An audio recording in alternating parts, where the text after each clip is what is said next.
Este podcast tem o apoio de Crimolara.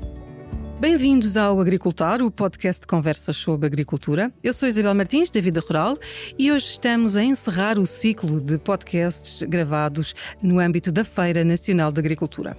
Vamos falar de solo, mais ligado hoje ao tema das culturas hortícolas, e são nossas convidadas. Será um podcast totalmente no feminino hoje, a professora Isabel Brito, da Universidade de Évora, especialista em microbiologia do solo e atualmente responsável pela Cátedra do Solo. Bem-vinda. Olá. Obrigada. E temos também connosco a Cristina Xavier, já é uma repetente aqui nos nossos podcasts, técnica da Crimolara e de facto uma das pessoas mais conceituadas no âmbito nacional e que mais conhecimento tem sobre solos. Bem-vinda, Cristina, de novo. Muito obrigada, Isabel. Então, vamos começar talvez por si, professora Isabel, e tentar perceber um pouco para quem nos ouve. O tema solo tem estado muito no radar nos últimos anos. De facto, era aqui uma matéria sobre a qual sabíamos muito pouco, não é? E que temos vindo, de facto, a robustecer aqui um pouco o conhecimento nos últimos anos. Mas quando falamos em solo saudável, não é? No fundo, que é o que todos queremos, o que é que isto significa exatamente do ponto de vista microbiológico? Muito bem, obrigada. Começar por agradecer o desafio para estar aqui convosco, a Isabel e com a Cristina, e que é um gosto. E o que é um solo saudável? Por definição, que vale o que vale, um solo saudável, é um solo que do ponto de vista físico, químico e biológico está equilibrado e consegue que sejam realizadas as suas funções no ecossistema. De facto, há um interesse crescente pelo solo, nomeadamente pela microbiologia do solo, porque há uns tempos, há 20 anos para cá, 15 anos para cá, se começou a olhar o solo de uma perspectiva muito mais integrada, não só como um suporte físico para o crescimento das plantas, mas a percepção de que a vida no solo é absolutamente fundamental para todos os equilíbrios físicos, químicos, passam pelo equilíbrio biológico. E também a percepção da não utilização correta do solo, se começarem também a notar os efeitos à escala global do que são terrenos que vão deixando de estar produtivos progressivamente porque não foi olhado convenientemente para, não se olhou para o solo como um elemento fundamental do sistema. Portanto, por um lado, a percepção do que as mais práticas têm vindo a fazer, por outro lado, o aumento do conhecimento sobre o solo como um sistema vivo, pôs, felizmente, um foco muito grande da nossa atenção no solo e de não só reverter estes processos de degradação, como melhorar e perceber como é que podemos ajustar as nossas práticas agrícolas de modo a parar esta degradação. Esta questão da microbiologia que é uma questão nova, digamos assim, neste olhar, porque durante décadas nós achamos que está lá o NPK, está tudo ok, não é? E podia não estar ok, lá está, do tal ponto de vista microbiológico, podíamos não ter um solo equilibrado. Sim, uma das grandes revoluções na maneira como olhamos para o solo foi a percepção da importância da vida no solo, e dentro da vida do solo a base são de facto os micróbios. Isto é relativamente recente, volto a frisar, tem 20, 15 anos, justamente porque, por um lado, as nossas técnicas de poder estudar os micróbios do solo evoluíram e também nos perceber melhor de facto o seu papel no solo e a importância, não é? O papel, e quando começamos a perceber o papel, o grau de importância que desempenham, por um lado, portanto o nosso maior conhecimento dessa vertente, e por outro lado a necessidade de procura de alternativas, não é? Os fatores de produção, nomeadamente os fertilizantes, estão cada vez mais escassos, e alguns são recursos finitos, nomeadamente o fósforo, por exemplo. Outros têm preços elevadíssimos, os fertilizantes assustados por causa dos modos da sua produção e com as crises energéticas, os preços têm aumentado imenso. Portanto, globalmente, a percepção da necessidade de um uso mais racional dos fertilizantes. Por outro lado, o desaparecimento de uma data de agroquímicos que eram usados para o controle de determinadas doenças, etc., porque se foi percebendo os impactos ambientais que tinham e foram sendo retirados do mercado, e de repente caiu-se aqui num vazio, não há fertilizantes, não há os produtos que usava para tratar, Porque começou-se a perceber que os micróbios do solo tinham muitas destas capacidades e de repente os micróbios do solo surgiram para a ordem do dia como milagrosos salvadores da agricultura e que às vezes se cai quase num extremo que eu acho que também não é desejável. Têm funções importantíssimas, fulcrais, podem ter um papel fundamental no apoio ou ao uso mais eficiente dos fatores, mas não têm todas as respostas, ou nós não sabemos todas as respostas que eles podem dar. Ou seja, no fundo, o facto de haver ali um equilíbrio microbiológico ainda não é uma garantia de que o nosso solo tenha tudo o que precisa, é isso? Portanto, é preciso ainda fazer muito em cima disso. Ter tudo o que precisa, nós nunca sabemos com exatidão, não só porque em cada momento pode precisar de coisas diferentes, dependendo da cultura, dependendo das circunstâncias, mas claro que há baselines que nós sabemos do ponto de vista químico, do ponto de vista físico e do ponto de vista microbiológico, sendo que todas estas componentes do solo estão interligadas. Se nós tivermos um desequilíbrio químico, por exemplo, ao nível do pH, não vamos ter o microbioma desse solo ativo. Se tivermos um desequilíbrio físico porque a estrutura foi perturbada, estragamos ou podemos estar a não ter todos os nichos necessários à atividade microbiana, isso também vai condicionar a atividade microbiana.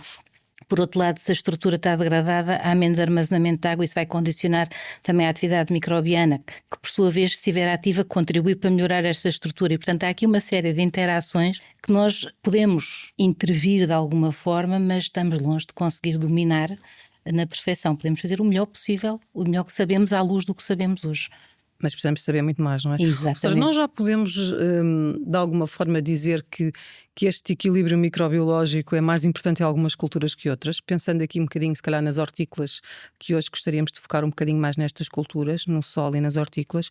Há aqui um potencial maior para algumas culturas poderem beneficiar, de facto, de uma microbiologia mais positiva, ou não?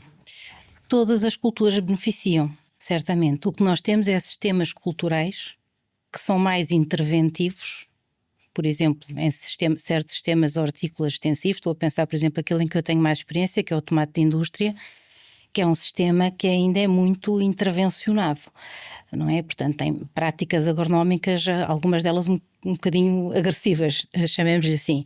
Se compararmos com outro sistema biológico, por exemplo, uma pastagem, no montado, em ambos o microbioma do solo é fundamental. Agora, ele está a ser mais negativamente impactado num sistema mais intensivo do que eventualmente está na pastagem.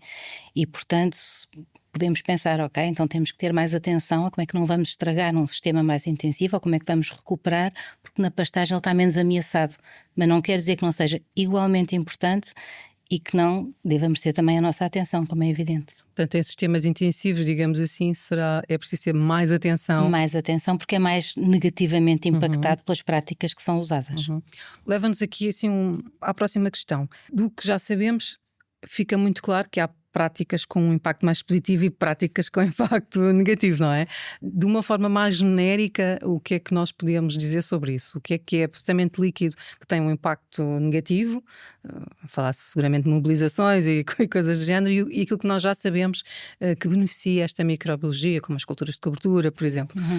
Sim, dentro da nossa ainda ignorância sobre o microbioma do solo, sabemos muito mais coisas, mas é muito mais o que continuamos sem saber, mas há coisas que são certezas, não é? Como a Isabel estava a referir.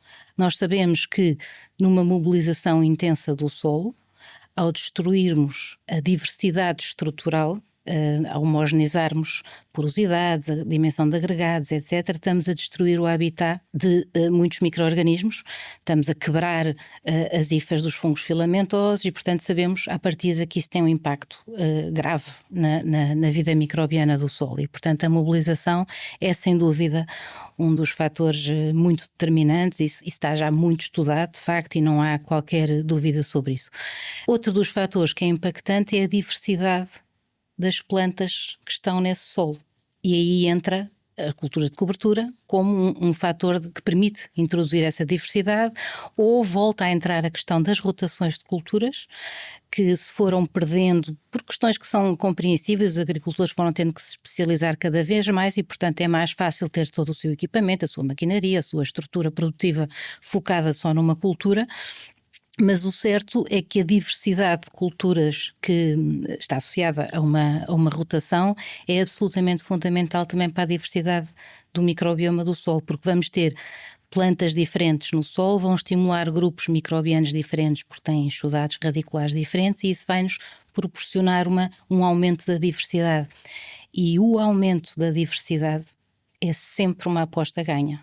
Mesmo que nós não saibamos exatamente o que é que determinado grupo de micróbios está a fazer, sempre que nós apostamos numa prática que aumenta a diversidade, estamos a aumentar a possibilidade de interações favoráveis. E por isso é sempre um fator positivo. Neste aspecto, as culturas de cobertura têm assumido uma relevância cada vez maior no nosso país. Eu acho que nós não ligávamos muito às culturas de cobertura. Eu lembro-me quando estudei, falava-se que existia, mas não se ligava muito. E em boa verdade, no nosso clima também só podemos fazer culturas de cobertura quando estamos com culturas de primavera-verão, não é? Porque não vamos fazer culturas de cobertura durante o verão para as nossas culturas de outono e inverno, não é? Porque tínhamos que as regar e ninguém vai regar culturas de cobertura. Portanto, ou seja, só temos as culturas de cobertura passíveis de ser associadas a um leque relativamente estreito de culturas, ao milho, ao tomate, portanto, culturas que vão de primavera-verão. E podem, de facto, ter um papel absolutamente fundamental, não só na diversidade microbiana e na reativação de alguma da diversidade microbiana do solo, como sobre uma série de outros aspectos. Nós tivemos trabalhos no tomate que foram impressionantes. Lá está outra vez um sistema agronomicamente muito intensivo. E nos trabalhos que fizemos, que foram no projeto Bioprotomate, que não durou muito tempo, isto é o defeito dos projetos, não é? Há certas práticas que nós gostaríamos de continuar a perceber o impacto, mas o projeto chegou ao fim o financiamento, mas pronto. Nos anos que fizemos, num sistema que estava muito depauperado, em que havia tomate a ser feita há muitos anos, tomate em cima de tomate, e nós só com 2 anos de utilização de cultura de cobertura conseguimos uma reativação da atividade microbiana muito interessante. Sendo que... Mas isso teve logo impacto, por exemplo, na produtividade ou na sanidade da planta? Teve impacto na produtividade, muito curiosamente, nos talhões dos ensaios, em que tivemos um ano que foi particularmente mau, em termos climáticos. Choveu, e num dos talhões, numa das propriedades onde o tomate tinha sido plantado tarde e depois também foi colhido mais tarde, já com chuva, etc., as coisas não correram bem.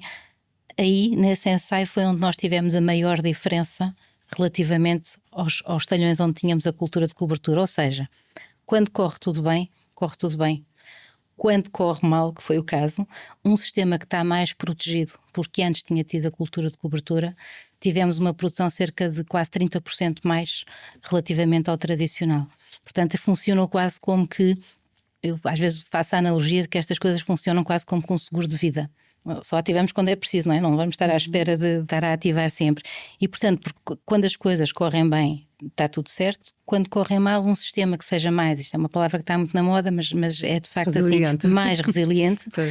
E nós precisamos de sistemas resilientes, porque o que é ser resiliente? É ser capaz de impactar as ameaças externas e permanecer funcional, não é?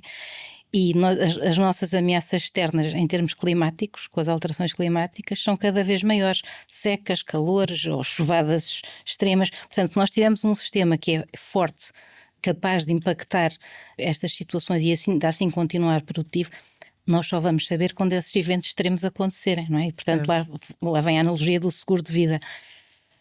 Mas para além desta questão da reativação e da melhoria da atividade microbiana, a cultura de cobertura tem uma série de outras vantagens que são muito determinantes, mas que não sei se quererá entrar por aí agora ou se calhar mais à frente. Já voltamos às culturas de cobertura, são de facto muito importantes aqui para este equilíbrio microbiológico do solo. Cristina, a senhora estava aqui a falar da questão da resiliência dos sistemas, que eu acho que é para isso que estamos todos a trabalhar, não é? E aqui qual é a importância também das ferramentas das biosoluções, também para promover esta resiliência nas culturas e também a sanidade dos solos? Por acaso gostei de ouvir esta questão do seguro de vida das culturas. Eu digo sempre isso quando falo das micorrizas. Associo sempre, eu tento sempre passar essa ideia, naturalmente falo mais do ponto de vista comercial e mesmo para as pessoas perceberem. A micorriza, numa cultura hortícola, Se for uma cultura de curta duração, normalmente não é possível ver os resultados desse efeito benéfico que tem.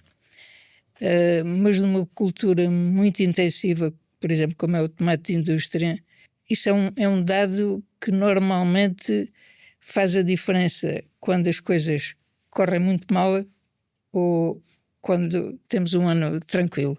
Porque quando corre muito mal, uma planta inoculada tem uma capacidade de resistência não só ao stress hídrico, como ao stress provocado por calor ou mesmo doenças, ou mesmo fungos de solo. Uma planta inoculada com essas micorrizas consegue sobreviver de uma forma menos dolorosa, digamos assim, do que umas não inoculadas.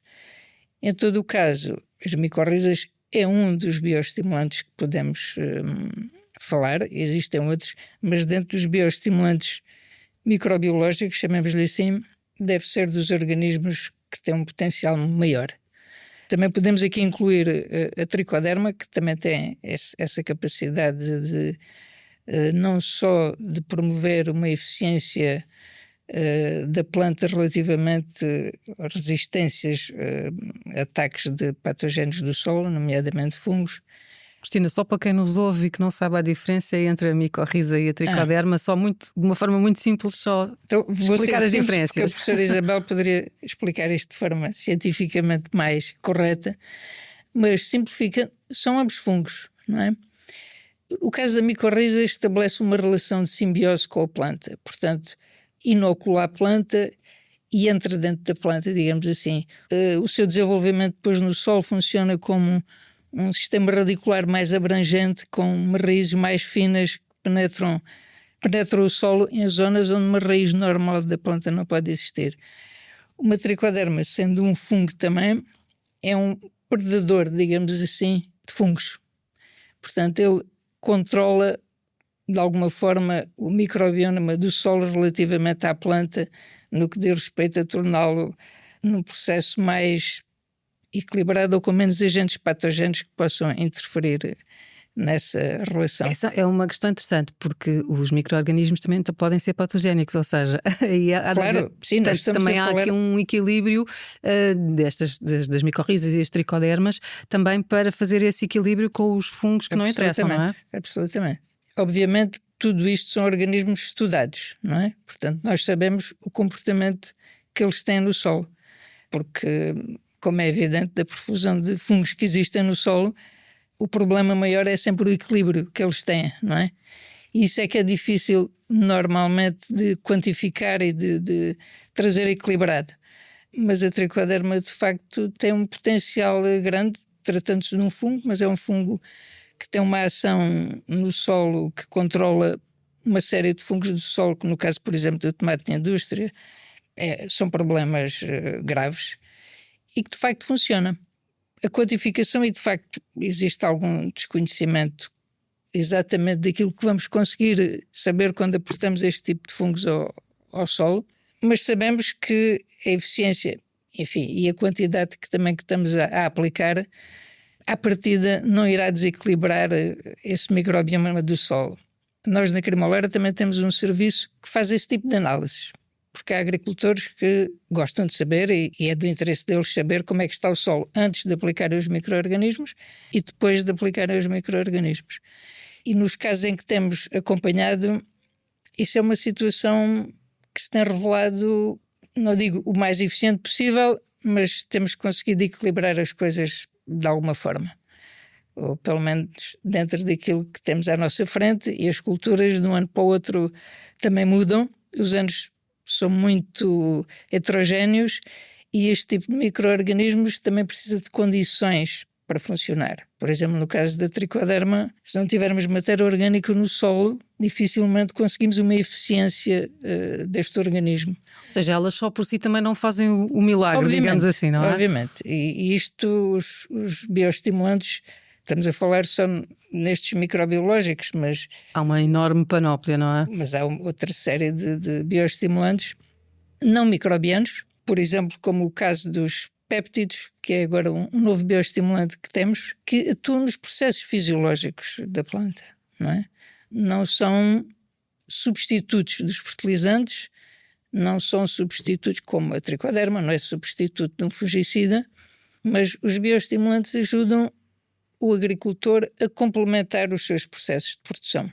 Ao fim e ao cabo, é para isso que eles existem, e foi também com esse objetivo de, como dizia a professora Isabel, o facto de não existirem já soluções químicas que controlem algumas doenças e alguns processos fisiológicos das plantas, as empresas tiveram esta necessidade de conseguir outras alternativas, também eficientes, mas complementares também. Ao fim e ao cabo, relativamente à questão do microbioma do solo e tudo aquilo que a planta hoje em dia necessita para produzir com quantidade e com qualidade, acho que os bioestimulantes também vêm a trazer esse aporte. Cristina, sempre numa lógica como já aqui falámos, de aumentar a resiliência dos sistemas, não é? Mas também já com alguma ação, como estava a dizer, quase curativa, não é? Também de algumas doenças, ou ainda estamos muito atrasados nesse domínio? Não, posso dizer que em algumas situações temos conseguido resultados bastante positivos. Quando falo em curativo, eu vou-me focar então agora mais noutra área de produção biológica. Essa área, como não usa, de facto, fungicidas de síntese química, tem-se conseguido, de alguma forma, controlar algumas doenças através da utilização deste tipo de produtos. Posso falar, por exemplo, de... Não porque eles curem a doença, mas porque a planta está mais forte para no fundo, resistir a essa mesma doença, é tal isso? E qual. Há produtos, e estou a falar dos péptidos, podemos falar de outros, mas há determinados bioestimulantes que têm o efeito elicitor nas plantas, conseguem dar às plantas sinais para, quando são atacadas, terem uma ação defensiva, não é? O quitosano, por exemplo, é um desses bioestimulantes, podemos chamar assim, que tem esse efeito. Tem na sua origem a quitina, não é? Que faz parte do esqueleto dos insetos e de predadoras.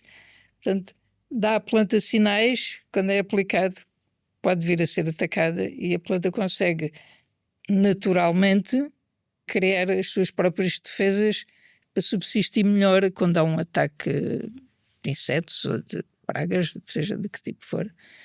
Portanto, há já muitas ferramentas disponíveis onde se consegue, de alguma forma, minimizar os efeitos de pragas ou doenças que normalmente eram tratadas de forma química, e hoje em dia há soluções, mas este tipo de soluções não podem ser faladas isoladamente, digamos assim. Tem que haver um programa onde se pode encaixar esse controle de microbioma do solo através das análises, fazendo as fertilizações normais.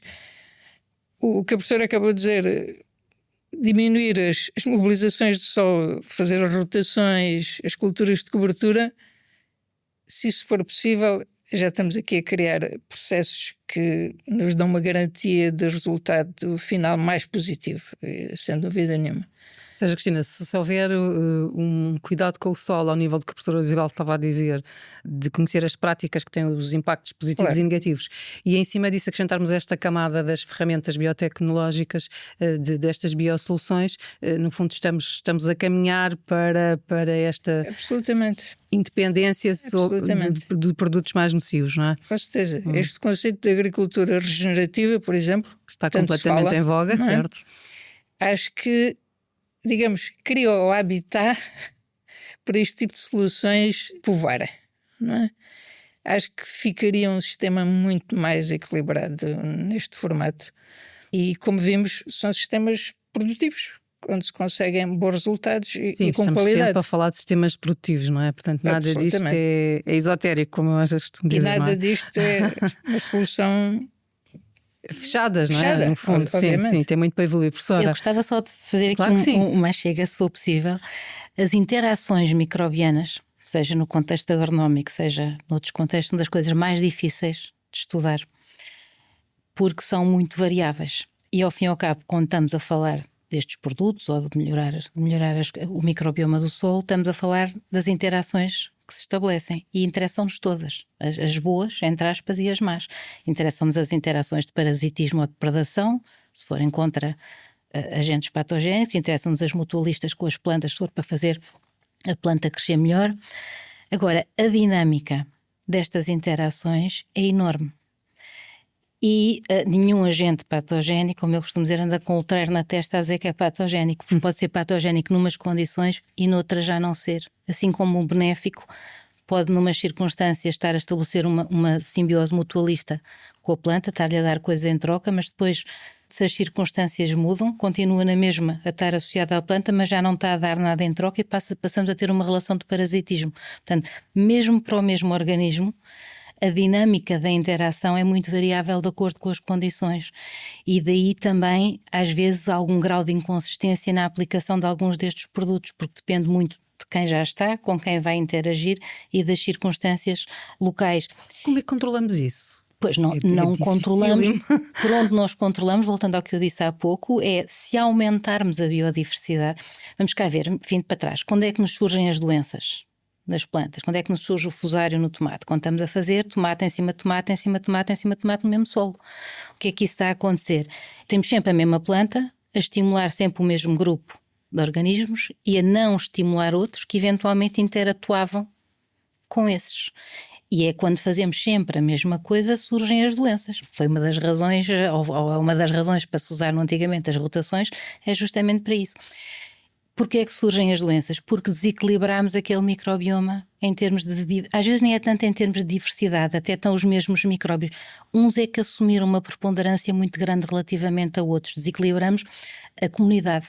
E, portanto, desde que apostemos em práticas que nos voltem a restabelecer o equilíbrio de forças naquela comunidade, não deixar, por exemplo, agora vamos dar o exemplo de um fusário assumir uma proporção maior do que outro, ele será naturalmente controlado. E, portanto, quando apostamos na biodiversidade e no reequilibrar das populações, a possibilidade de haver micróbios patogénicos que prevalecem é menor. Não é que eles não estejam lá na mesma. Então, se formos em qualquer solo que vamos ver, vamos ter... Aliás, dentro dos fusários há fusários bons, não são todos os fusários que são maus. Mas a questão é deixar que ele assuma, ou não, naquela comunidade, uma proporção mais relevante do que devia. Isso por um lado, não é? E ao usarmos estas práticas que nos vão restabelecer o equilíbrio da comunidade, vamos dar menos probabilidades a esses que estão a causar efeitos negativos de assumirem essa preponderância. E estas práticas só por si são suficientes, professora, na sua experiência, nos ensaios que já foi fazendo? São práticas que têm um senão, é que não se vê os efeitos assim rapidamente ou de um ano para o outro. E às vezes... A sua questão é se são suficientes e pode-se pôr em cima disso a questão outra e vem camada, em sim. tempo útil, antes de eu perder a seara. Claro, há um tempo, não é? E na agricultura estragar é muito rápido, refazer é muito difícil normalmente, não é? E portanto tem o seu tempo. A experiência que nós temos em tomate, em eucalipto, num contexto completamente diferente, etc., é que, de facto, com as práticas nós vamos conseguindo restabelecer e vamos vendo resultados. Sendo que há não são só as mobilizações e as culturas de cobertura, estávamos há bocado a falar do exemplo das culturas de outono e inverno, em que não podemos fazer a cultura de cobertura. Uma das estratégias é atrasar o mais possível, por exemplo, o controle de infestantes pré-sementeira.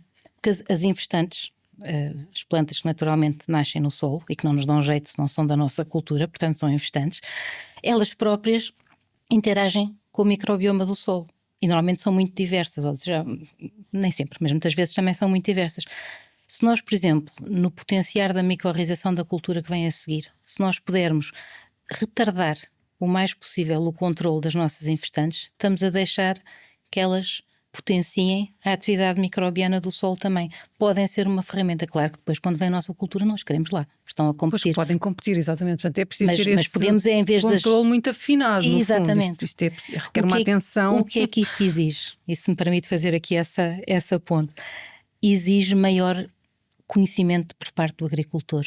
É mais difícil perceber, interagir com o sistema, perceber estes sinais, qual é que é o timing de fazer. Agora faço, agora não faço, espero uma semana, não espero uma semana. Exige uma atenção muito maior e um conhecimento por parte do agricultor muito maior. E às vezes há uma certa resistência, ou há mesmo falta de conhecimento, a parte dos micróbios do solo, quer dizer, há uma certa geração, a minha incluída, que nós na universidade não ouvimos falar disto. Não é? Não se falava disto. E, portanto, os agricultores de uma determinada geração têm que ganhar esses conhecimentos por si, nem toda a gente está disponível para isso e é legítimo, não tem que... Ou seja, onde é que eu quero chegar? Exige um grau de expertise, perdoe-me o inglesismo, do agricultor muito maior. E há pessoas que ou não querem, ou não estão disponíveis para isso, ou não sabem nem estão disponíveis para aprender, e porque é difícil. É muito mais fácil aplicarmos...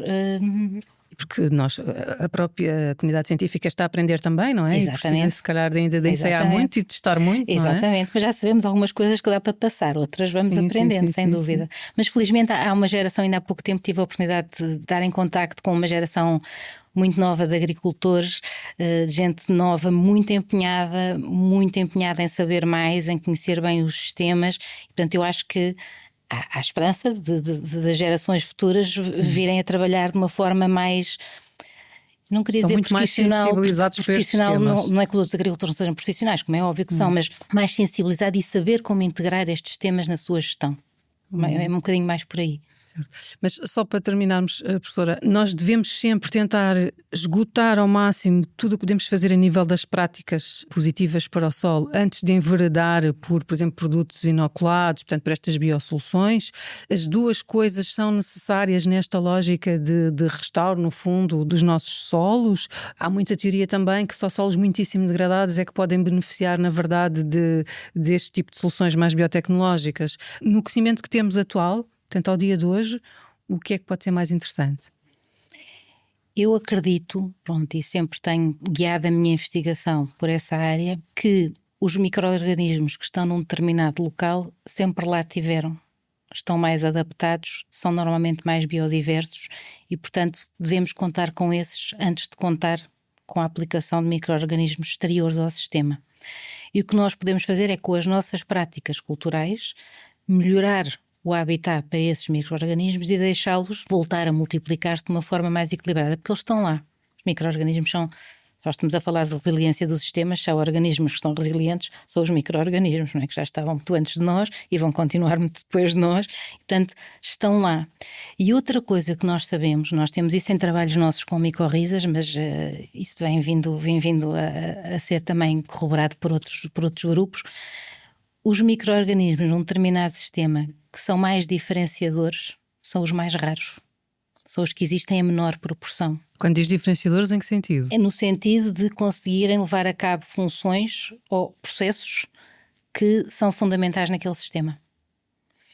Sendo que estes não são os que nós não conseguimos cultivar em laboratório. Aliás, nós conseguimos cultivar em laboratório cerca de 1% da diversidade de micro-organismos que há no solo.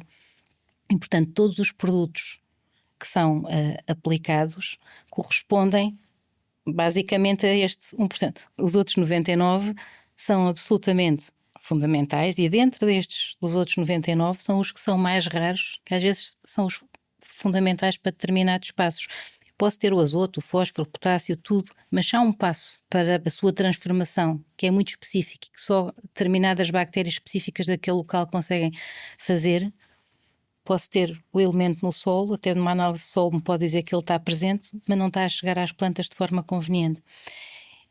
E daí, ao melhorarmos o habitat para esta diversidade, não só se vão equilibrar as comunidades, como vamos dar espaço para que esses que são mais raros e que têm papéis fundamentais possam atuar. Portanto, numa primeira etapa, eu diria, vamos tratar melhor o nosso solo e o nosso sistema agrícola, sendo que eu sei que a equação da tomada de decisão para um agricultor não é fácil, tem que pensar em N coisas até ter a decisão, mas pode integrar também a parte do microbioma nessa equação da tomada de decisão e pensar, ok, eu vou pôr uma brássica como cultura de cobertura, mas pensar, não, uma brássica não é micotrófica e eu estou a potenciar o microbioma do solo, mas estou a deixar de parte as micorrizas arbusculares que são um elemento fundamental. Então, em vez da brássica, eu vou escolher outra cultura de cobertura. Já está a incluir na sua equação da tomada de decisão a melhoria do microbioma do solo. Portanto, são estes pequenos passos e estes pequenos processos que podem ir sendo tomados, mas que exigem algum conhecimento, e voltamos àquilo que estávamos a falar há pouco. Conhecimento. Até porque nada disto é muito replicável em função, lá está, da exploração, do tipo de solo, da cultura que queremos fazer, Do não é, ano. Cristina? Do ano, exatamente, das condições Mas, climatéricas. começando por aí, também acho que de facto tudo o que existe lá no solo é o que lhe pertence e de facto é o que tem mais potencial de subsistir e de dar às culturas o melhor crescimento e o melhor desenvolvimento possível. Mas nós sabemos que a maioria dos solos não são equilibrados aos dias de hoje, não é? Portanto, estar a introduzir organismos que conhecemos nas quantidades que sabemos que podem ter efeito, diria que é como, por exemplo, na pecuária. Às vezes também temos que introduzir, a alimentação é toda boa, mas temos que introduzir uma genética melhorada, ou nos vinhos as leveduras naturais também são boas, mas se queremos obter um determinado tipo de resultado, temos que introduzir umas conhecidas. E eu acho que ao fim destes anos, eu já trabalho há alguns anos nesta área com as micorrizas, e quer dizer, temos estado só a centrar nas micorrizas, mas Sim, mas, de porque se facto calhar são as mais importantes, com maior impacto, não é? E hoje em dia, de facto, têm tido um papel fundamental. Mas conhecendo aquilo que produzimos, e de facto as produzidas, concordo perfeitamente, hoje em dia há muitos produtos com micorrizas produzidas in vitro. A Cremoleira sempre trabalhou com a Athens, que é uma empresa que faz a produção das micorrizas in vivo, o que nos dá também uma segurança muito grande em termos de robustez do esporo. Não há uma transição, nem há uma adaptação tão grande quando as pomos num solo agrícola, e o arranque é completamente diferente. Mas depois há todo um entorno que vai condicionar a forma como estes micro-organismos se desenvolvem, não é? pH, umidade, questão da matéria orgânica, das mobilizações, enfim, da utilização ou não de fungicidas de síntese química, que os agricultores às vezes utilizam, não é? Às vezes, normalmente utilizam. Mas equilibrar isto com a aplicação de micro-organismos, nós tentamos, com esta nossa representada, a Athens, eles têm uma tabela, porque vão fazendo testes à medida que os fungicidas vão saindo. Testamos isso sempre para assegurar a compatibilidade do organismo com a prática cultural que o agricultor tem, ou as substâncias ativas que normalmente usa. E quando há alguma nova que surge, também se faz esse teste. Isto tudo também para perceber, quer dizer, não vale a pena estar a meter o micro-organismo se a seguir o vamos matar, não é? Portanto, de algum modo também temos esse cuidado quando fazemos a recomendação de perceber qual é que é a prática cultural que se utiliza e tentar adaptar. Ver se ela faz sentido ou não para potenciar os resultados que se quer, não é? Ou então não pode usar este, mas pode usar outro. Normalmente há alternativas. E isto tudo também contribui de algum modo para que o resultado final seja positivo.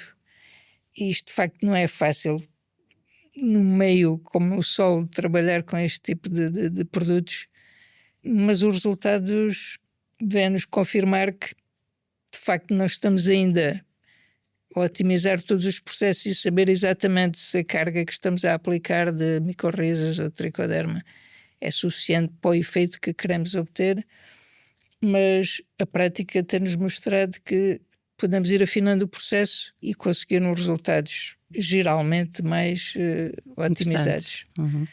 O nosso tempo está largamente ultrapassado, mas eu queria só pedir-vos aqui uma reflexão final. Nós podemos concluir, Cristina e professora Isabel, que passámos do primado de temos que alimentar a planta para o temos que alimentar o solo, em primeiro lugar, antes da planta. Eu acho que sim. Eu acho que o solo hoje em dia é a base. Acho que qualquer agricultor hoje em dia, pelo menos porque tem que se falar tanto sobre isto, já percebeu que o solo é a base.